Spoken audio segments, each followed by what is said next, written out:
So I finally did it. I pulled the trigger on a Grand Seiko.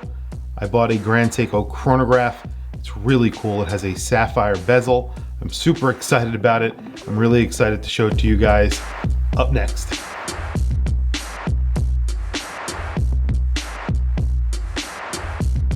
So here it is. This is the purchase that I made. This is called the SBGB003. This was made for a very short period of time, and there's a few different reasons why I think that's the case. However, I think it's a really good looking watch. A lot of people do not like the chronographs that come from Grand Seiko. Grand Seiko do not make any mechanical chronographs currently. They do make spring drive mechanical chronographs, but they do not make any pure mechanical chronographs. However, this watch is a spring drive chronograph. It's one of the most complicated movements that Grand Seiko make. This is actually a step down from the most complicated chronograph movement that they make, because this is not a GMT. This is the 9R84, not the 9.6. I think that's the most complicated one that they make. So this is also an older Grand Seiko, because you could tell the Seiko name there at the 12 o'clock, Grand Seiko there at the 6 o'clock. Usually if this is a GMT, it would also say GMT somewhere on this dial. So there would be a lot of stuff going on this dial, and there is already a lot going on this dial. It's a big chronograph. We'll do measurements in just a second, but you do get a slightly textured black dial. It's very hard to see, and I'll do close-ups of it. When you see it in person, you realize how beautiful the dial is on this watch. It's really not a very simple dial, and that's the reason why I like this watch from the moment I saw it. Also, it's probably the most affordable Grand Seiko chronograph that you can buy, or one of the most affordable, and it has a sapphire bezel insert. So you get a tachometer scale, and that is covered in a beautiful piece of sapphire. And then as you go inboard of that on the dial itself, there's a chapter ring. It's sort of a bi-colored chapter ring. It's black and then silver. And then you have applied indices. The applied indices on here are multifaceted. So when you move them around, they look beautiful. They really do a good job. Grand Seiko in general do a very good job with the indices, the hands, the dials. It's really why you come to Grand Seiko, and Seiko for that matter. They do an excellent job. You also get a power reserve right there at around the 7 o'clock, and then of course the chronograph function. So you have a running seconds there at 9 o'clock, and then the actual chronograph functions are sort of stacked at the crown position, so you could see them, and they are close to the pushers. That's for functionality, and that's the reason why they have this laid out the way that they do. You also get a date at the 3 o'clock. It has a little window around it, really nicely done, very large date window. Just looks good. And then of course the spring drive in here obviously is technically a quartz movement. However, you're getting a very smooth operation of that chronograph seconds and the actual movement seconds, that small seconds at the 9 o'clock. Really smooth action of the chronograph as well. Starts and stops very, very nicely. Feels so good. You have a column wheel in the back. I'll show you that in just a second. The movement is beautiful. Everything lines up perfectly, and then of course you keep that small seconds moving right there. It's sort of a direct drive. If you guys are familiar with kinetic movements from Seiko, you could actually wind this movement. So you have a power reserve there at the 7 o'clock. As I mentioned, everything is really smooth on this watch. It pops out really nicely as well.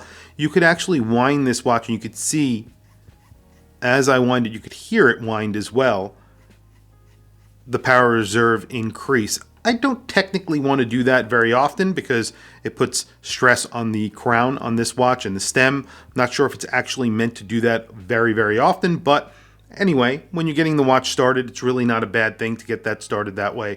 And this is in stainless steel, so a lot of their watches come in a titanium. However, the stainless steel versions come with a traditional oyster style bracelet. Now, this was a used watch. I got this for a very good price, one of the cheapest that I have seen in a long time, $3,500, so that's a very good price. And like I said, the reasons why I liked it is because it's in stainless steel. It does have an oyster style bracelet without that line of extra polish that goes through the bracelet. So this is basically a brush bracelet with polished sides. It also gets screwed links. Now the screwed links are obviously Seiko screwed links, so they're super annoying. Basically, all it means is that you have two small screws on either side and a bar that goes through the middle. It's a very thick bar. It's not like a pin, so it is like a screwed link, and it works like a screwed link, but then again, it is kind of annoying. And then you have 4 positions of micro adjust, really not that bad, and then a very traditional Seiko, Grand Seiko clasp, and it just says Grand Seiko on there. It's a nice logo sort of set into this buckle. The buckle is all milled. I believe this is milled as well. It feels like it's milled, especially this part of the buckle. So it's a double pusher. Really nice.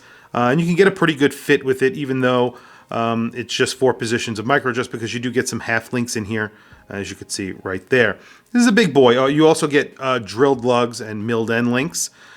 Beautifully finished, of course, because it is a Grand Seiko. Beautifully finished crown and signed crown, as you can see right there. So the crown is very deeply etched with that Grand Seiko logo, and then if it's the GS, I guess. And then, of course, the back, you can see the movement from the back. I'll do close-ups of the back. It's beautifully finished. You can see the column wheel.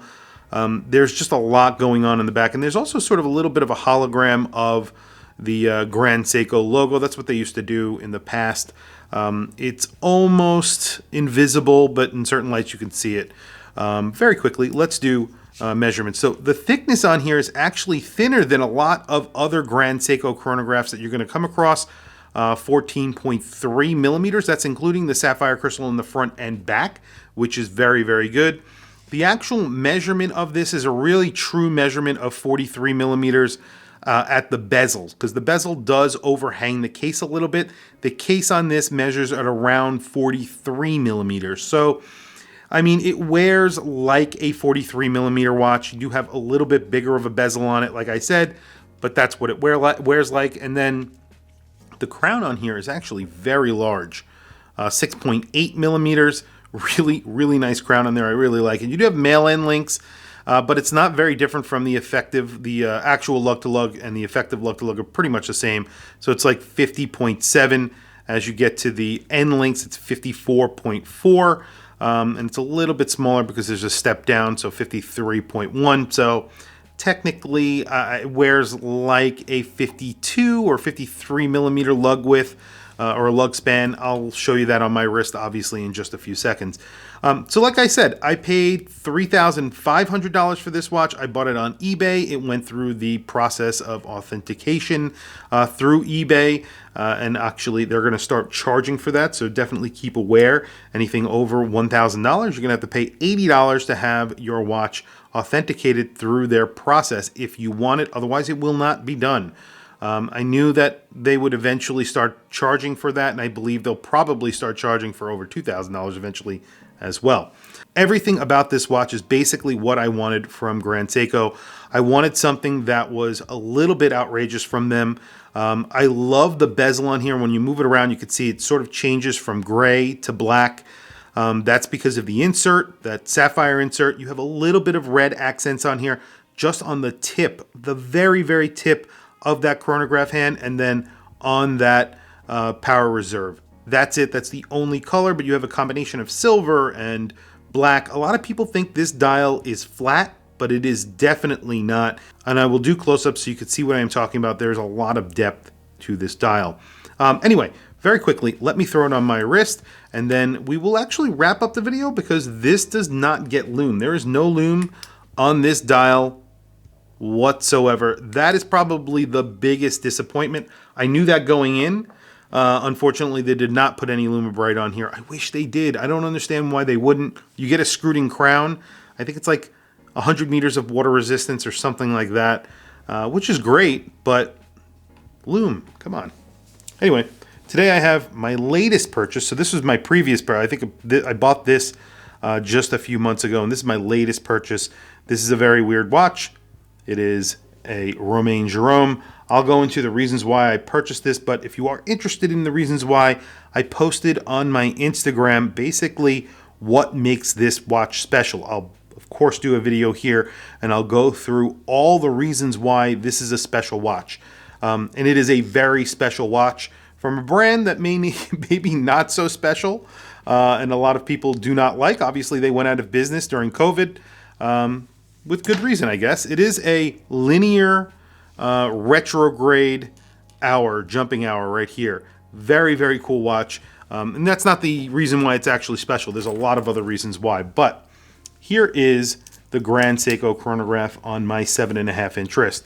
It does not wear very, very large. It looks large, but it doesn't wear or feel very large on my 7.5-inch wrist. This reminds me a lot of my SBDC061 for a few different reasons. Obviously, that's a stainless steel dive watch. It has a bezel on it. This has a little bit more wrist presence. However, it reminds me sort of comfort-wise of that watch, how comfortable it is, even though that watch is a 44mm watch. This is basically a 43mm, 44mm in between the two. It wears like a 42mm on your wrist. It looks like a 43mm on your wrist. And I have to say, I am always very happy. I always smile when I see this watch on my wrist. I think it's really good looking. It's very complicated. I can do without the GMT because it is very complicated already to begin with. This was sort of Grand Seiko's, I don't know, more affordable chronograph. I guess that's what they were kind of going for. It was only available for about a year and a half, and then they stopped making it. So it wasn't very, very popular. However, I think it's one of their best looking chronographs that they have ever made. For one reason or another, it wasn't popular. But in my opinion, I think it's one of their best looking watches. They also make ones without bezels, without bezel inserts. So they're basically smooth bezels. Those are GMTs as well. I think they make a few that are not GMTs.